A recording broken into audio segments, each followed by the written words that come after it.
I had been holding on to that day like it was a lifeline. Graduation week. After everything, after clawing my way back from bankruptcy, to layoffs, and a divorce that nearly gutted me, I had something to celebrate. It wasn't even my graduation, it was Serena's. My sister. But I still felt proud in my own quiet way. She was the youngest of us, the one with the shiny smiles and perfect hair.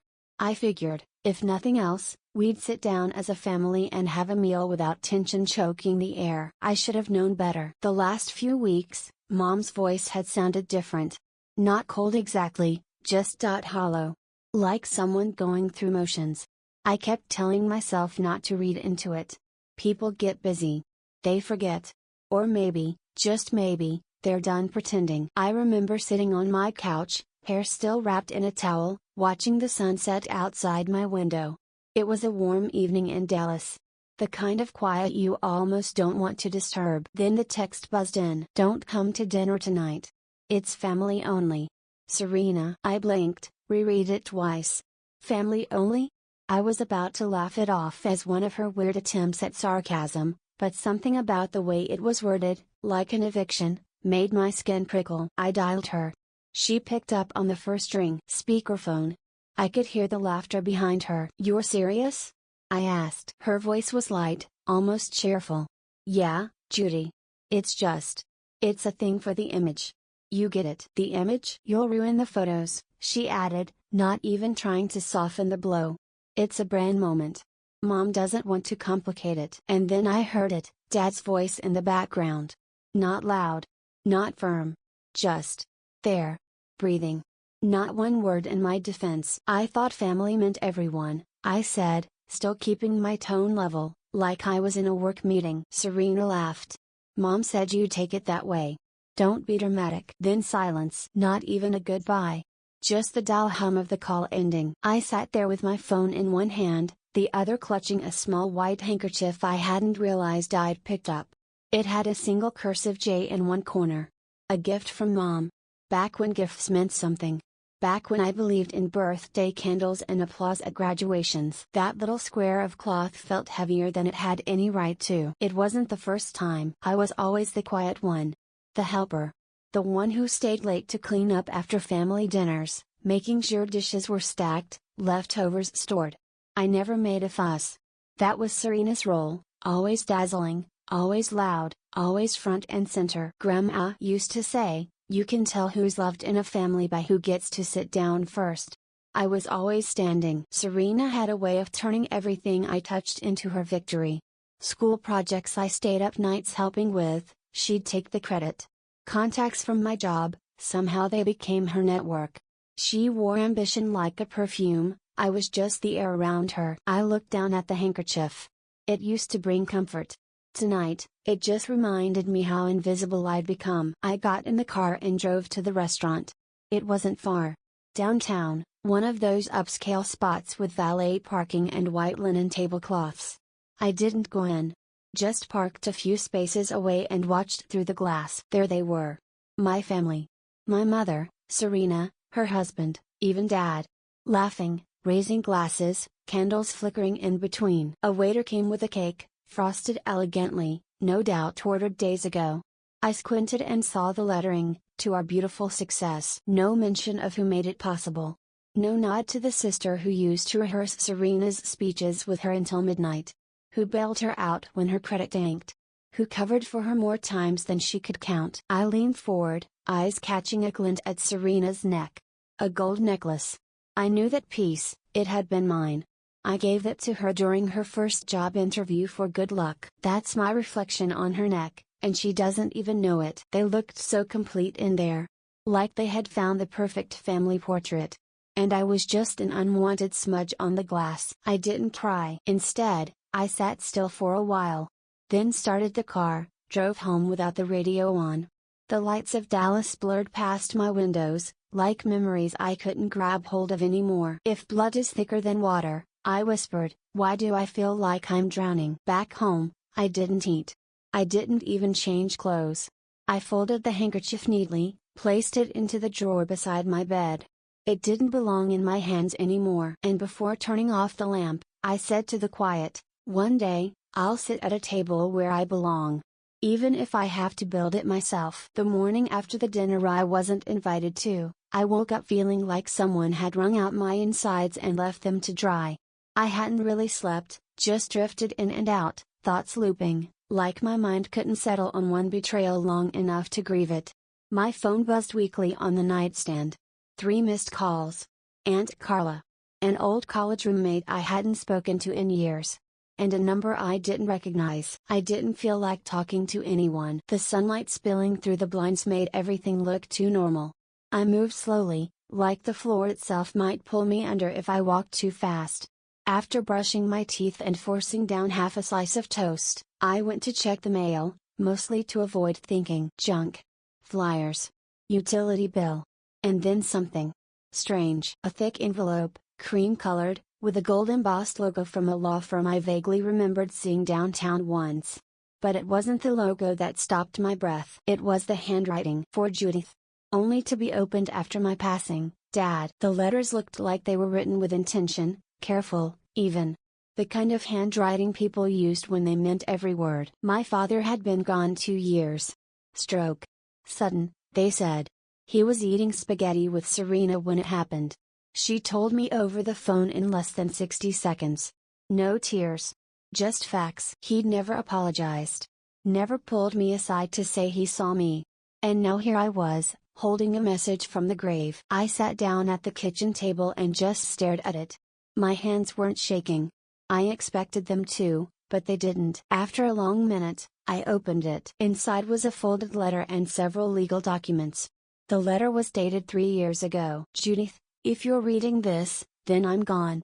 And it's long overdue that I tell you the truth. I let them dim your light. I stood by and let your mother, your sister, people I should have protected you from, rewrite your story while I stayed silent.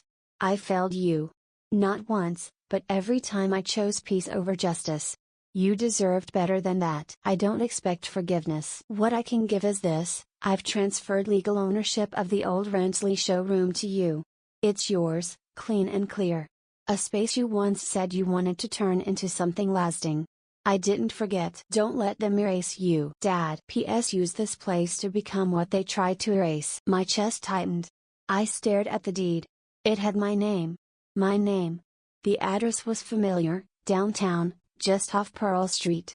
Once a high-end fashion showroom, now shuttered for years. I sat there unmoving. Was this real? Was it guilt? A trap? A peace offering wrapped in decades of neglect? By noon, I was in the car headed to the law firm. I needed answers more than I needed time to think. The office was pristine, polished wood floors, glass walls, the quiet hum of people who only speak when billing hours. I gave my name to the front desk. Within minutes, I was seated across from Mr. Monroe, a man with a kind but unreadable face. He explained the basics first. The property had been legally transferred to me 6 months before my father died. Hidden in a confidentiality clause. I was the sole owner. I asked why I hadn't heard about it. He clicked something on his screen, then looked up. You were listed under a different address. One your sister provided. Of course I was. He went on. The clause had a trigger. It was tied to my 38th birthday. Yesterday. That wasn't a coincidence. That was design. As I stepped outside the office, sunlight hit my face, but it didn't warm me. I stood still, watching the people pass by. Everyone seemed to have somewhere to go. Everyone looked like they belonged. I didn't. The keys in my hand felt like a question. Was this justice, or just a new version of the same game? Sometimes the truth doesn't set you free, I murmured. It just shows you who was holding the cage. Back in the car, I didn't start the engine right away. I sat there, listening to my own breath, thinking about every birthday card that never came, every quiet act of loyalty that was never seen. A part of me still wanted peace. But another part, the part that had folded that handkerchief last night and placed it in a drawer, was tired of being polite. I didn't drive to the property that afternoon. Not yet. But I slipped the keys into my coat pocket. That night, I stood in front of the building, heart steady, hand on the door. Someone was already inside. By the time I reached the corner of Pearl and Maple, the sun was already dipping below the skyline, casting long shadows across the sidewalk. The city never quite felt like home, but tonight it looked different. I parked across the street and stared at the building my father left me. The windows caught the last of the sunlight, the glass glinting like it had something to hide. From the outside, it still looked like the old Rinsley showroom, big glass windows, brick facade, modest brass lettering that once spelled out high-end fashion. I hadn't seen it in years, but it hadn't changed much. Except now, a soft glow came from inside. I walked up, unsure whether I felt more like an owner or a trespasser. My fingers hesitated over the key. I wasn't sure what I was walking into, just that it felt like crossing a line that had always been invisible, until now. The lock turned without resistance. Inside, it smelled faintly of leather and perfume. The floors were spotless, the showroom lighting dim but purposeful. Mannequins dressed in sleek silhouettes stood by the window, and rows of racks lined the far wall. A MacBook hummed quietly on the reception desk, screensaver flickering. A mug of coffee sat beside it, still warm. Someone was here. Someone had been here. I took a few steps in, the sound of my heels swallowed by the plush rug beneath me. There were shipping boxes open, folders with invoices, a corkboard pinned with fabric swatches and photos from what looked like a brand campaign. It was a business, fully functioning. And I hadn't signed a single paper to allow it. Then, from behind me, a voice, sharp, clipped, confident. "Can I help you?" I turned to see a woman standing near the back hallway. Early 30s, maybe. Tall. Designer heels, sleek bun, eyes like polished steel. She didn't flinch. "I'm here about the property," I said slowly. She gave me a once-over. "This space is managed by Serena Crane LLC. If you'd like to schedule a walkthrough or speak to someone about rental, I can take your name." I didn't answer right away. I walked over to the front desk, placed my hand on the edge. Calm. Controlled. "I'm Judith Crane," I said. "This property was left to me. I own it." Her jaw didn't drop. Just tightened. She glanced at the phone in her hand, thumb hovering. "Then maybe you should talk to your sister." She handed me a business card. Serena's name. CEO. I looked at the card, then at her. "I will. But first, I'm going to take a few pictures." She didn't stop me. Just watched, phone still in hand, waiting. I left without another word. No need to argue in someone else's playhouse. Not when I could build my own. Back home, I dialed Serena. Voicemail. I tried again. And again. Third time, she picked up. "What?" she snapped. "You're running a business out of my building." She laughed. "Don't ruin this for everyone, Judith. You never even wanted that place. Dad left it to make you feel better, not to actually use. So you decided to take it?" "I'm not doing this," she said. "You're being dramatic." Again. The line clicked. She hung up. I stared at my phone for a long time. Then called Mom. Straight to voicemail. Silence. When people go quiet, I muttered, "It's not always peace. Sometimes it's strategy." The next morning, I took the folder of documents and headed to the county clerk's office.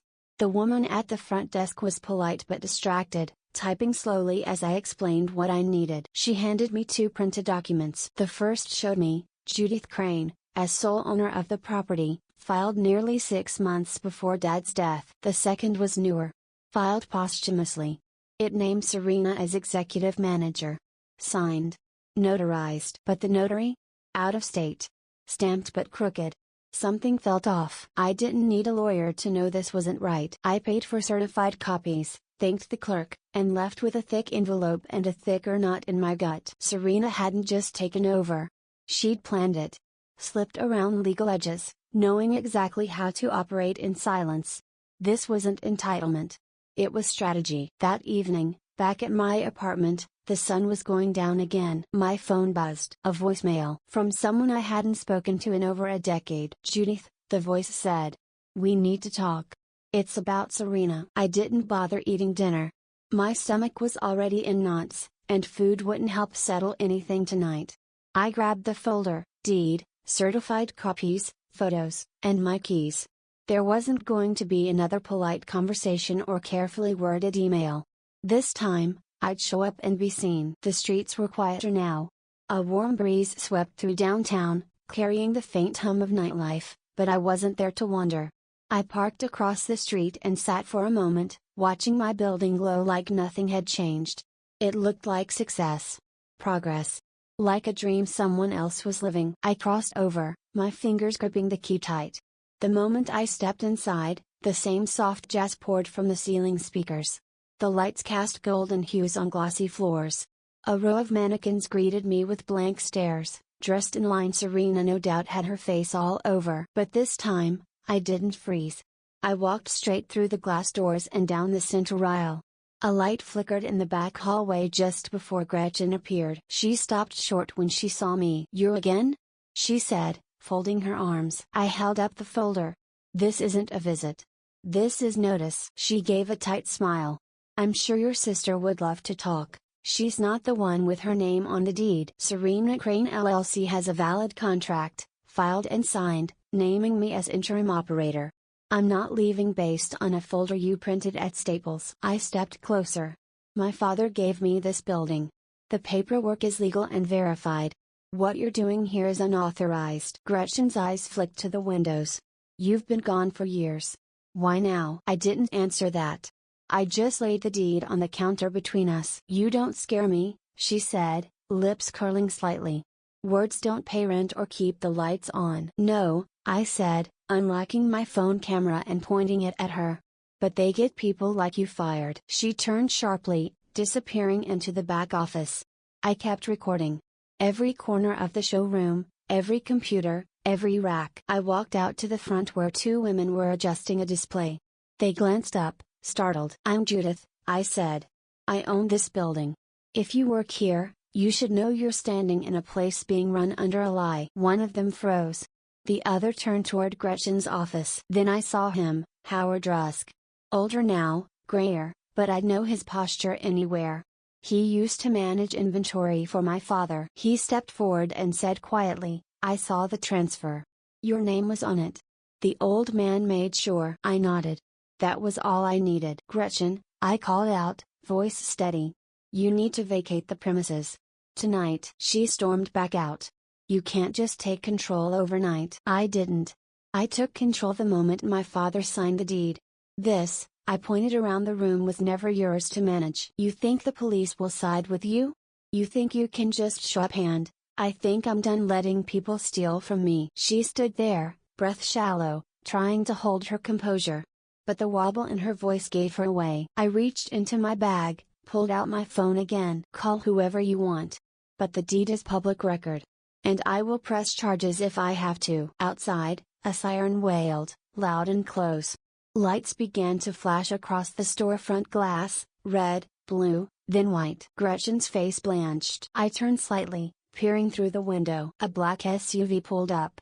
Then another. I saw camera flashes, media vans. And at the front of it all, stepping out in heels like she owned the street, Serena. The ride home was quiet, too quiet. Dallas streets blurred past under the warm midday sun, but my thoughts were anything but still.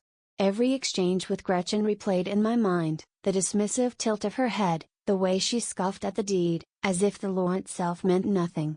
I could feel my pulse slow when I reached my apartment, heart heavy but resolve steady. I locked the door, set my bag down, and opened the folder again. The photos, the screenshots, the copies of contracts, they all told a story that contradicted the narrative Serena and her cronies had tried to force on me. My ownership was real, verified, absolute. Yet, the betrayal ran deeper than the papers could show. I hesitated only a moment before dialing my mother. The phone rang twice before she picked up, her voice shaky. I didn't know, Judy. I tried to protect you." "Protect me? By erasing me?" My voice trembled, holding back more than a few unshed tears. She inhaled sharply. "Your sister, she was ambitious. I feared she'd shatter everything." "So you helped erase me?" The words came out steadier than I felt. I thought it was for your own good," Eleanor admitted, her voice quivering. "I signed waivers. I convinced your father to withhold the letter. I even altered the mailing address so Serena would receive it first." The folder in my hands felt heavier now, as if all the years of being overlooked were pressing down. I remembered the white handkerchief she gave me as a child. Once a token of comfort, now a reminder of calculated omission and quiet manipulation. I gripped it tightly, the soft fabric grounding me in a painful reality. "I asked her to meet me at the property tomorrow. I want you to see it," I said, through my eyes, not hers. She hesitated. I'll come. I hung up, letting a moment of silence fill the apartment. The betrayal stung, yes, but so did the clarity it brought. I would not be erased. I would not allow my past, my family, or their secrets to dictate the person I had become. Strength pooled in my chest like fire, a steady burn that refused to be doused. A sharp tap at the window drew my attention. I froze.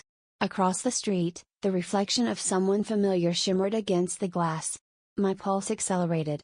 I approached, slowly, lifting the blind just enough to peek through.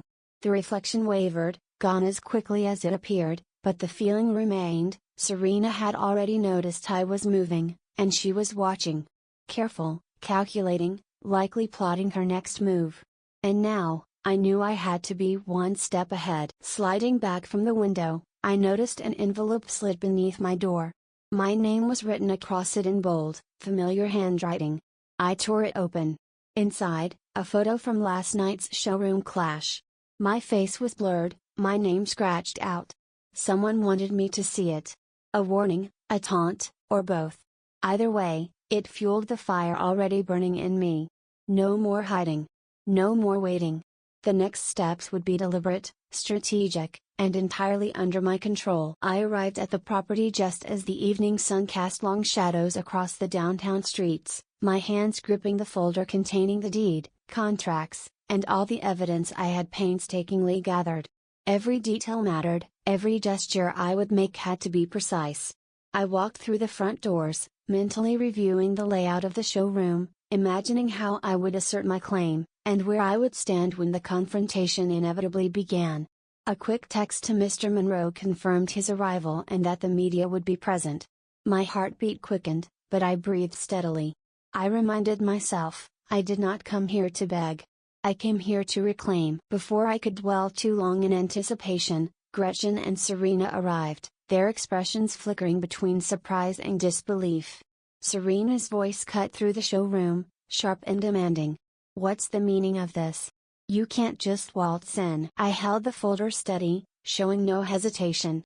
I already own this building. This deed is legal. You are trespassing. She opened her mouth, but I raised the copy of the public deed and the letter from my father, letting the evidence speak. Gretchen and Serena tried to interrupt, citing supposed management rights and prior arrangements, but I ignored the bluster, my focus unwavering. Cameras flashed as the journalists entered, capturing the tension and the moment I had been building toward. Neighbors peered through windows, drawn by the unfolding drama. Monroe stepped forward, clearing his throat. By law, Ms. Judith Crane is the rightful owner.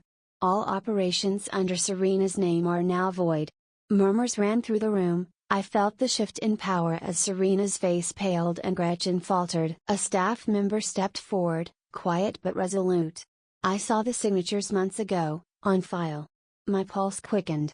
This confirmation, a silent ally from the past, strengthened my stance. Serena, refusing to yield, produced a stack of papers, evidence of her self-declared management and financial investment in the space.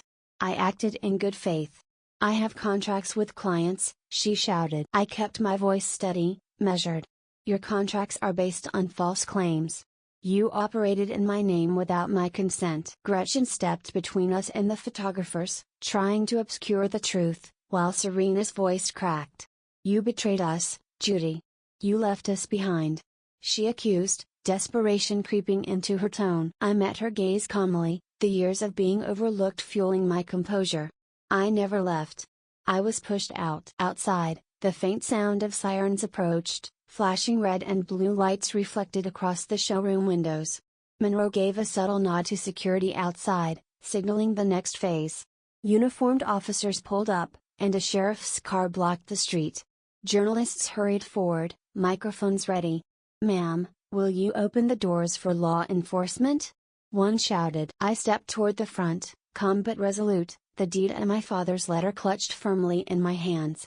Every moment led here, the confrontation, the vindication, the reclaiming of what had been mine. The building, the legacy, and the truth were finally aligned with my hands. Whatever came next, I would face it with clarity, not fear. The air had cooled as night settled over the showroom, but the tension inside seemed to thicken with every passing moment. Serena had retreated to regroup with Blair and her legal team, but the storm they were orchestrating had already begun.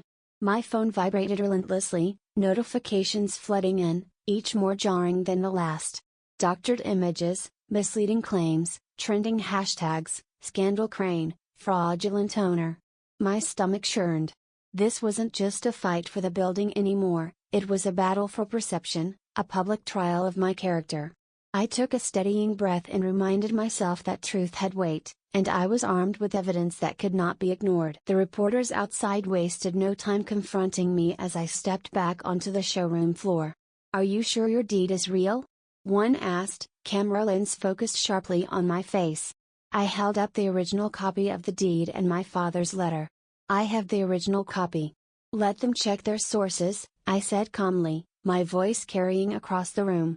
The media presence intensified, cameras flashing with each deliberate gesture. One journalist read aloud Blair's attorney's statement, accusing me of forging my father's letter. The sting of betrayal was palpable, but I could not allow it to shake me. My resolve hardened. Then, from the shadows of the back room, a familiar figure emerged, Lisa, who had worked closely with my father years ago. Her eyes met mine with a mixture of sympathy and urgency. She revealed Blair's earlier coercion. I was being undermined from within. Documents, supposedly legitimate, had been drafted in my name, and she had been pressured to sign them. Lisa handed me a USB drive containing internal communications, recorded instructions, messages, undeniable proof of their scheme. My pulse raced as the depth of the betrayal became clear. This was no longer merely about the building, it was about a deliberate attempt to erase me from my own history. I connected the USB to my laptop, and with the media present, began playing the recordings aloud. Blair's voice, authoritative and manipulative, filled the room, detailing strategies to manipulate title claims and manage perception. Serena's expression faltered, her composure cracking, while Gretchen averted her eyes, suddenly aware that the truth had shifted the power dynamic. I stepped forward, voice firm. This was never just about property. It was about erasing me. The murmurs from staff shifted, some hesitating, others quietly nodding in recognition of the injustice. The flash of cameras captured every reaction, every subtle gesture, documenting my vindication in real time. Just as I felt a sliver of triumph, a voice pierced the room. "Is that all you have?" My gaze followed the sound to the showroom's entrance. Across the room, standing silently, was my mother. Her eyes glistened with tears, and her lips parted as if to speak, but no sound emerged at first. Then, in a voice barely audible, she whispered, "You don't know the half of it." A camera swung around to capture her reaction, the lens fixed on the raw emotion, the frailty of a woman caught between loyalty and guilt. I felt my breath catch, not with fear, but anticipation. The night's revelations were far from over, and the next confession would challenge everything I thought I knew about my family, and the web of deceit that had shaped my life. The showroom buzzed with tension, the hum of cameras and whispered speculation lingering in the air. I stood firm, letting the weight of the evidence settle around me, feeling the tide shift ever so slightly in my favor. Serena and Blair had retreated to regroup, their stunned expressions visible from backstage. Outside, the crowd of reporters and onlookers debated in low tones, their curiosity palpable. My phone buzzed incessantly, messages from old friends, notifications from news outlets, trending social media tags, all a constant reminder that what had been private was now public. I took a deep breath, centering myself, knowing that the revelations so far were just the beginning. I triggered a slideshow, old financial statements illuminating the large screens. During the company's crisis, I began, voice steady, I covered debts when no one else would. I rescued the business quietly, without acknowledgement. The room fell silent. Serena's face flushed as murmurs ran through staff and media alike. A former accountant stepped forward, confirming the numbers were rerouted, noting that Blair had controlled the allocations without disclosure. My silent sacrifices, once invisible, now became undeniable proof of my involvement, a shield against the false narratives circulating about me. Monroe nodded, cueing a recording from my phone. Blair's voice, commanding and coercive, filled the showroom, instructing Eleanor to suppress my contact after the deed transfer, pressuring staff, orchestrating delays. Eleanor's sobs followed, unguarded. I couldn't bear the chaos. I thought I was protecting you. The audio left no room for denial. The room's atmosphere shifted, the media captured every moment, every tremor in Serena's composure. She demanded the microphone, a futile gesture against the clarity of the evidence. The public perception began to tilt, the truth cutting through months of fabricated claims. Blair stormed back, fuming, voice raised, accusing me of orchestrating a public humiliation. I turned to my mother, steadying myself. "You signed away my voice," I said, the words firm but measured. Eleanor's tears streamed, her mouth opening as if to speak but finding no sound. Blair raged, "You think you deserve this? After abandoning all of us?" I met his gaze without flinching. "I never abandoned you. I was erased," I replied, calm, deliberate. The staff, some hesitant, began to nod, their support shifting the room's energy. Cameras flashed relentlessly, documenting the reversal of narrative in real time. Then, a journalist edged forward from the crowd, voice carrying above the murmurs, "I've got a message from Dad's safe deposit box." The words froze me in place. The box, long rumored to contain his final will amendment, could alter everything, further cementing the legal and emotional landscape I had been fighting to reclaim. Serena's eyes widened in fear, Blair's complexion drained of color. I gripped Monroe's arm, feeling the tension coil inside me, readying for the revelation that could close the chapter of lies and finally illuminate the truth my family had tried to suppress for decades. The showroom was quiet now, the hum of cameras gone, leaving only whispers echoing across the polished floors. The staff shuffled out slowly, their eyes still wide with the weight of what had unfolded. Serena and Gretchen lingered, stunned and silent, while Blair sat back, face pale, quietly processing the defeat. I walked through the space, my fingers brushing over mannequins dressed in designs once paraded as Serena's triumphs. It felt surreal, touching the remnants of a legacy that had been twisted against me. At the window, I paused, watching lights dim across the city, each flicker reflecting the end of a long, exhausting battle. Monroe approached, handing me a legal clearance certificate. The document confirmed there were no liens, no remaining claims, nothing left standing between me and the rightful ownership of what was mine. I lingered in the showroom, contemplating the choice before me. Justice had been served, yet I realized that holding on to resentment would keep me tethered to the pain of the past. My eyes fell on the white handkerchief embroidered with J, once a symbol of innocence, now a marker of resilience. I decided to act in alignment with that resilience. I would donate the profits from the gala night to a foundation supporting abused women. I drafted a public statement, voice calm and measured. I never sought revenge. I only sought truth and peace.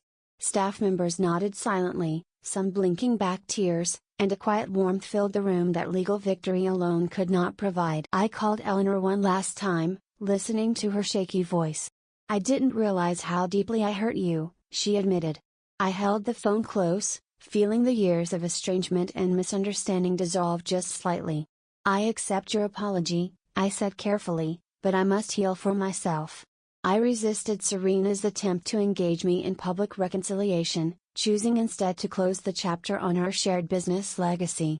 It was time to step away, not in defeat, but in dignity. Stepping outside, the dusk had melted into night. The Dallas skyline stretched behind me, bright and infinite, a reminder of possibilities beyond family entanglements. I carried only a small bag, the white handkerchief tucked safely inside. In the rearview mirror, the building receded, the lights fading into memory. I whispered to myself, "This is not goodbye. It's reclaiming who I always was." A distant car backfired, headlights cutting across the dark street, a final burst of energy from a past now behind me. I drove without a map, no destination, only freedom. My mind replayed the words of an old friend, a voiceover in my memory: "Some people stay in your life to teach you, others leave so you can fly." The city lights blurred past as the road carried me forward. The initials J on the handkerchief gleamed faintly in the dashboard light, a quiet, enduring symbol that my voice, once silenced, had finally been reclaimed. The journey was far from over, but for the first time in decades, I felt the weight lift, my own story firmly in my hands.